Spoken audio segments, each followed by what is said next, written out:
Assalamualaikum warahmatullahi wabarakatuh. Perkenalkan, nama saya Firna Yolanda, mahasiswa pendidikan profesi Nurse Tikes Surya Global Yogyakarta. Di sini saya akan menjelaskan mengenai upaya pencegahan penyakit, yaitu upaya pencegahan primer, sekunder, dan tersier pada sistem respirasi.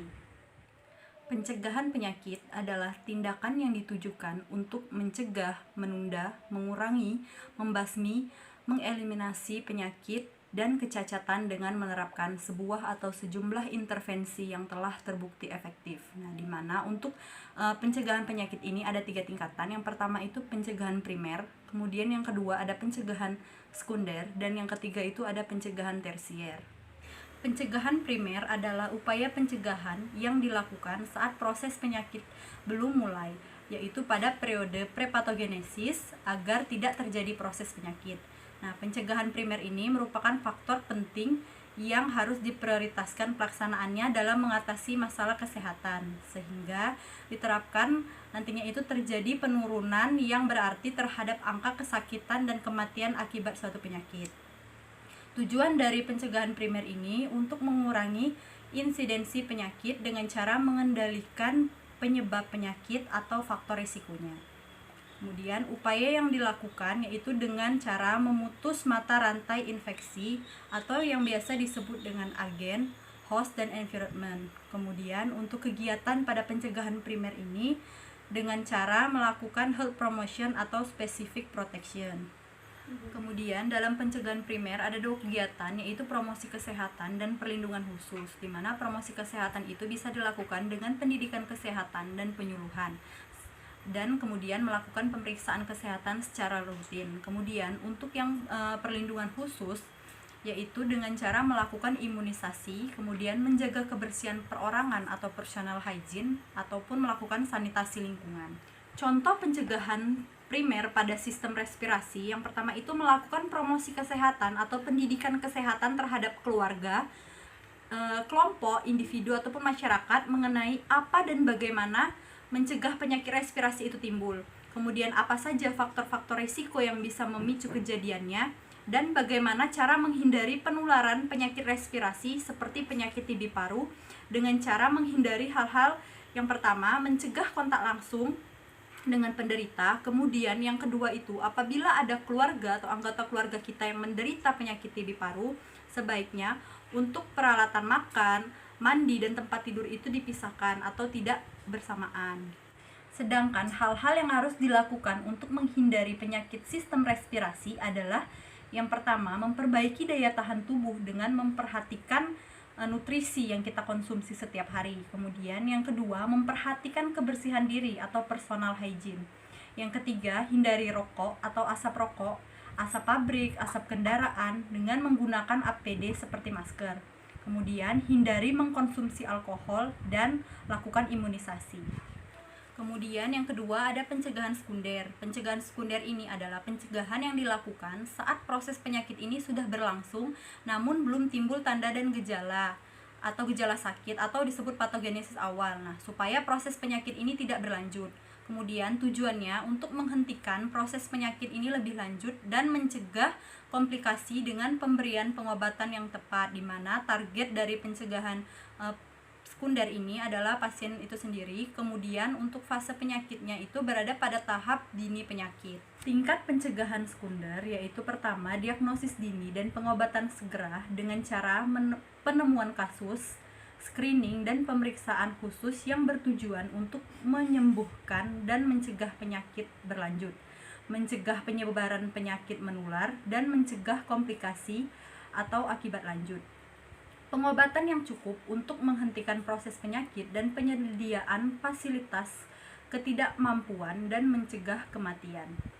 Kemudian untuk contoh pencegahan sekunder itu yang pertama adalah segera mencari pertolongan kesehatan jika ada kelainan pada tubuh yang tidak biasa. Kemudian yang kedua, untuk kasus TB atau TBC yaitu lakukan kultur rutin bakteriologis untuk infeksi asimptomatis pada kelompok risiko tinggi. Kemudian yang ketiga itu lakukan pemeriksaan diagnostik untuk mengetahui atau memastikan diagnosa medis yang dialami. Contoh pencegahan sekunder dalam epidemiologi dan program-program pemberantasan penyakit menular di masyarakat dikenal dengan upaya-upaya sebagai berikut. Yang pertama, upaya penemuan kasus baik secara aktif maupun pasif. Kemudian yang kedua, melakukan screening baik massal maupun selektif, di mana screening ini adalah identifikasi yang menduga adanya penyakit atau kecacatan yang belum diketahui dengan menerapkan suatu tes, pemeriksaan, atau prosedur lainnya yang dapat dilakukan dengan cepat. Kemudian yang ketiga, pemeriksaan khusus dan berkala atau periodic selective examination, terutama tertuju pada kelompok-kelompok resiko tinggi. Kemudian melakukan general check-up rutin pada tiap individu. Kemudian melakukan berbagai survei seperti survei ke sekolah, rumah tangga, komunitas, dalam masyarakat dalam rangka pemberantasan penyakit menular. Kemudian yang ketiga ada pencegahan tersier. Nah, pencegahan tersier ini dilakukan saat proses penyakit ini sudah lanjut atau akhir dari periodik patogenesis supaya dapat mencegah kecacatan dan penderita atau pasien ini dapat kembali ke status yang sehat. Kemudian tujuannya itu untuk menurunkan kelemahan dan kecacatan, memperkecil penderitaan, dan membantu penderita untuk melakukan kegiatan atau penyesuaian terhadap kondisi yang tidak dapat diobati lagi. Kemudian untuk kegiatan pada tahap ini yaitu ada disability limitation dan rehabilitation. Untuk fase penyakitnya ini berada pada tahap penyakit lanjut atau dalam tahap pengobatan dan rehabilitasi. Pencegahan tersier ini merupakan upaya pencegahan progresi penyakit ke arah berbagai akibat penyakit yang lebih buruk dengan tujuan memperbaiki kualitas hidup pasien, di mana pencegahan tersier ini biasanya dilakukan oleh para dokter dan sejumlah profesi kesehatan lainnya, misalnya itu fisioterapis. Nah, jenis intervensi yang dilakukan sebagai pencegahan tersier bisa saja merupakan pengobatan, tetapi dalam pencegahan tersier target yang ingin dicapai ini lebih kepada mengurangi atau mencegah terjadinya kerusakan jaringan dan organ, disfungsi, dan keparahan akibat penyakit. Kemudian mengurangi komplikasi penyakit itu sendiri, mencegah serangan ulang penyakit, dan memperpanjang hidup pasien. Sedang target pengobatan adalah menyembuhkan pasien dari gejala dan tanda klinis yang telah terjadi. Contoh pencegahan tersier itu yang pertama pada pasien TB yang diharuskan minum obat secara rutin dan teratur sesuai dengan jangka waktu yang telah ditentukan, yang biasanya itu 6 bulan. Pencegahan kerusakan lebih lanjut atau komplikasi penyakit. Kemudian yang kedua, untuk pasien emfisema paru, pengobatan yang dapat diambil untuk menghentikan perkembangan dan untuk melindungi dari komplikasi adalah dengan cara berhenti merokok, hindari iritasi pernafasan seperti asap knalpot, cat, juga beberapa bau parfum tertentu. Kemudian berolahraga secara teratur. Kemudian melindungi diri dari udara dingin. Nah, dimana karena udara dingin ini dapat menyebabkan kejang pada saluran bronkial yang membuatnya ini lebih sulit bernafas. Kemudian yang terakhir bagi penderita asma, untuk menghindari supaya tidak kambuh yaitu dengan cara menghindari faktor-faktor yang bisa mengakibatkan asma itu sendiri, baik itu faktor intrinsik maupun faktor ekstrinsik. Intrinsik dari dalam diri seperti emosi, dan ekstrinsik ini seperti debu dan lain-lain.